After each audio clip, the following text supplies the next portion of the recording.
What up, Marsh Pod? We're recording this Monday night, day off from SimWorld Hoops, back on the calls tomorrow, aka today, when you're listening to this. But we're talking mid-tier teams today, teams that are kind of flooded around the middle of the pack, but they haven't quite got there, and figuring out why that is. So, enjoy. All right, we're talking Gulf Coast. Gulf Coast has been maybe a team that some people want to start getting on board with. And I'm here to tell you, maybe we don't. And I'm not saying that they couldn't win some games, because they obviously have been, but they've won 5 of their last 7. They have a win over Showtime. It's the perfect time to get on the Gulf Coast train, and I'm just not sure if that train's ever leaving the station, and here's why. They started 1-5. Since then, of course, 5-2. A little math problem. 6-7 overall. But their 2 losses in this last 7-game stretch and 3 of their first 5 are what give me pause and what make me believe that they are simply a mid-tier team. So they're better than average, but they're not quite good enough to be great. So let's look at all their losses. We'll do it quick. We don't need to be here for 20 minutes today. So they kicked it off week 1. They lost 68-62. Week 2, they lose to Lone Star 75-66. That prompts a coaching change. Now comes Coach Hyman. Under Coach Hyman, though, they still have not notched a consistent big win stretch. I get they beat Showtime. I'm not taking that away from them. But their other losses, lost by 18 to Bay Area, lost by 18 to Best Coast, and then most recently, they lost by 14 to H-Town Hoopers. These are against teams with an above 500 record. So when you look at that, they've played 7 games with a team that has a record above 500. In those 7 games, they're 2-5.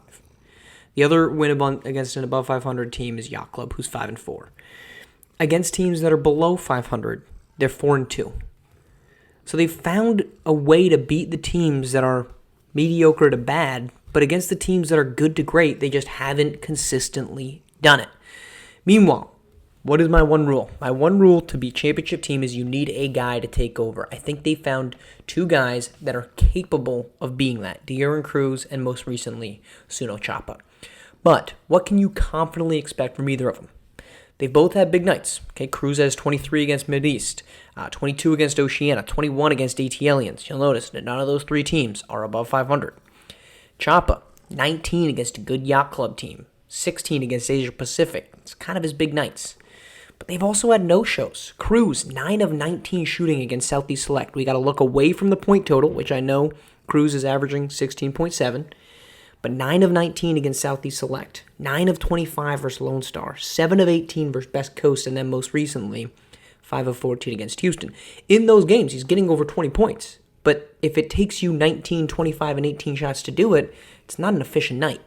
It's a lot of empty possessions, missed shots. Meanwhile, Suno Chapa, 10 points. First Bay Area. I think it was a 4 or 5 of 7 night for him.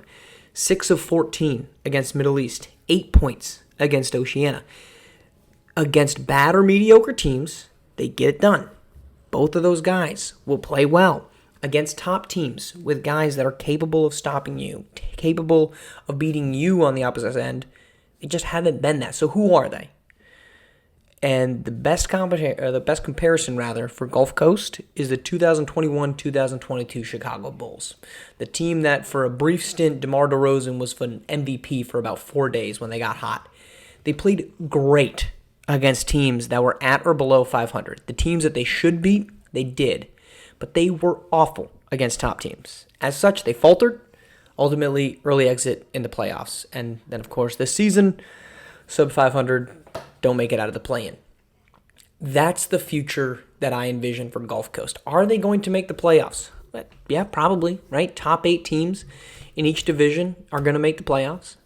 But what are they going to do when they get there? Who are they going to get matched up with? Do we trust them to beat Southeast Select? Do we trust them to beat Lone Star? I don't, because they've already proven that they can't.